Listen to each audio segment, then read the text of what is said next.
नमस्कार। आज हम पढ़ने वाले हैं रविंद्रनाथ ठाकुर द्वारा आत्मत्राण चैप्टर 9 क्लास 10th हिंदी। सबसे पहले कवि के बारे में जानते हैं। कवि रविंद्रनाथ ठाकुर, जिनका जन्म 6 मई 1861 बंगाल में हुआ था और उनकी मृत्यु 1941 में हुई थी। पाठ प्रवेश की ओर आगे बढ़ते हैं। यदि कोई तैरना सीखना चाहता है तो कोई उसको पानी में उतरने में मदद तो कर सकता है। उसको डूबने का डर रहा रहे इसलिए उसके पास भी बना रह सकता है, परंतु जब तैरना सीखने वाला पानी में हाथ पैर चलाएगा तभी वो तैराक बनेगा। परीक्षा जाते समय व्यक्ति बड़ों के आशीर्वाद की कामना करता ही है और बड़े आशीर्वाद देते भी हैं, लेकिन परीक्षा तो उसे खुद ही देनी होती है। इसी तरह जब दो पहलवान कुश्ती लड़ते हैं तब उनका उत्साह तो सभी लोग बढ़ाते हैं, जिनसे उनका मनोबल अर्थात हौसला बढ़ता है, मगर कुश्ती तो उन्हें खुद ही लड़नी पड़ती है। प्रस्तुत पाठ में कवि गुरु मानते हैं कि प्रभु से सब कुछ संभव करने की ताकत है। प्रभु के अंदर सब कुछ संभव करने की ताकत है, फिर भी वे बिल्कुल नहीं चाहते कि वही सब कुछ करे। कवि कामना करते हैं कि किसी भी आपदा या विपदा में किसी भी परेशानी का हल निकालने का संघर्ष वो स्वयं करे, प्रभु को कुछ भी नहीं करना पड़े। फिर आखिर वो अपने प्रभु से चाहते क्या हैं? एक्सप्लेनेशन की ओर आगे बढ़ते हैं। विपदाओं से मुझे बचाओ, यह मेरी प्रार्थना नहीं, केवल इतना हो करुणा में, कभी न विपदा में पाऊं भय। दुख ताप सेवस्थित चित्त को न दो संतावना नहीं सही, पर इतना होवे दुख को मैं कर सकूं सदा जय। कोई नहीं सहायक ना मिले तो अपना बल पौरष ना हिले, हानि उठानी पड़े जगत में, लाभ अगर वंचना रही तो तभी मन में ना मानुष है। शब्दार्थ है। विपदा का मतलब है विपत्ति, मुसीबत।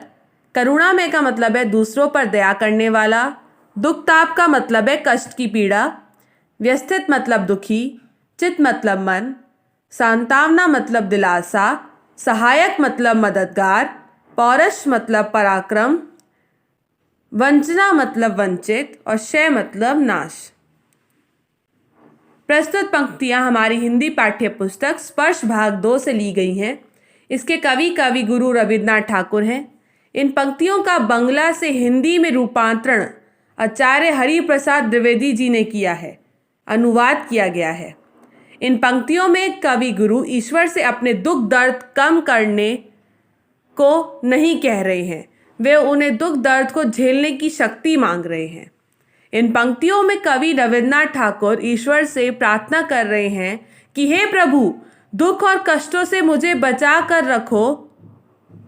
मैं तुमसे ऐसी कोई प्रार्थना नहीं कर रहा, बल्कि मैं तो सिर्फ तुमसे ये चाहता हूं कि तुम मुझे उन दुख तकलीफों को झेलने की शक्ति दो। कष्टों के समय में मैं कभी ना डरूं और उनका सामना करूं।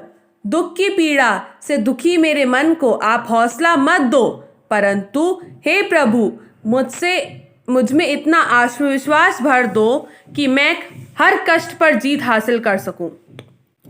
कष्टों में कहीं कोई सहायता करने वाला भी ना मिले तो कोई बात नहीं, परंतु वैसी स्थिति में मेरे पराक्रम कम नहीं होना चाहिए। मुझे अगर इस संसार में हानि भी उठानी पड़े और लाभ से हमेशा वंचित ही रहना पड़े तो भी कोई बात नहीं, पर मेरे मन की शक्ति का कभी नाश नहीं होना चाहिए, अर्थात मेरा मन हर परिस्थिति में आत्मविश्वास से भरा रहना चाहिए। मेरे त्राण करो अनुदिन तुम, यह मेरी प्रार्थना नहीं, बस इतना होवे करुणा में, तन की हो शक्ति अन्या में। मेरा भार अगर लघु करके ना दो संतावना नहीं सही, केवल इतना रखना अनुनय, वहन कर सकूं इसको निर्भय। नत शिर होकर सुख के दिन में, तब मुख पहचानूं छिन छिन में, दुख रात्रि में करे वंचना मेरे जिस दिन नखिल मही, उस दिन ऐसा हो करुणा में तुम पर करूँ नहीं कुछ संशय। त्राण का मतलब है भव्य निवारण यानी बचाव। अनुदिन मतलब है प्रतिदिन। तरने मतलब है पार करना। अनाम्य मतलब है रोग रहित। लघु का मतलब है कम। सांत्वना का मतलब है हौसला और तसल्ली देना। अनुनय मतलब होता है विनय करना, प्रार्थना करना। वहन मतलब सामना करना। निर्भर मतलब बिना डरे। नश्चिर का मतलब है सिर झुकाकर। दुख रात्रि मतलब दुख से भरी रात। प्रस्तुत पंक्तियां हमारी हिंदी पाठ्य पुस्तक स्पर्श भाग 2 से ली गई हैं। इन पंक्तियों में कवि गुरु ईश्वर से प्रार्थना कर रहे हैं कि किसी भी परिस्थिति में मेरे मन में आपके प्रति संदेह ना हो। इन पंक्तियों में कवि रविंद्रनाथ ठाकुर ईश्वर से प्रार्थना कर रहे हैं कि हे प्रभु, मेरी आपसे यह प्रार्थना नहीं है कि आप प्रतिदिन मुझे भय से दूर रखें। आप केवल मुझे निरोग अर्थात स्वस्थ रखें ताकि मैं अपनी शक्ति के सहारे इस संसार रूपी सागर को पार कर सकूं। मेरे कष्टों के भार को भले ही कम ना करो और ना ही मुझे तसल्ली दो। आपसे केवल इतनी ही प्रार्थना है कि मेरे अंदर निर्भयता भरपूर डाल दो ताकि सारी परेशानियों का डटकर सामना कर सकूं। सुख के दिनों में भी आपको एक क्षण के लिए भी ना भूलूं, अर्थात हर क्षण आपको याद करता रहूं। दुख से भरी रात में भी अगर कोई मेरी मदद ना करे तो भी मेरे प्रभु मेरे मन में आपके प्रति कोई संदेह ना रहे, इतनी मुझे शक्ति देना। इसी के साथ ये चैप्टर फिनिश होता है, यहाँ पे ख़त्म होता है। धन्यवाद। Thank you. Like share subscribe my videos. Have a nice day.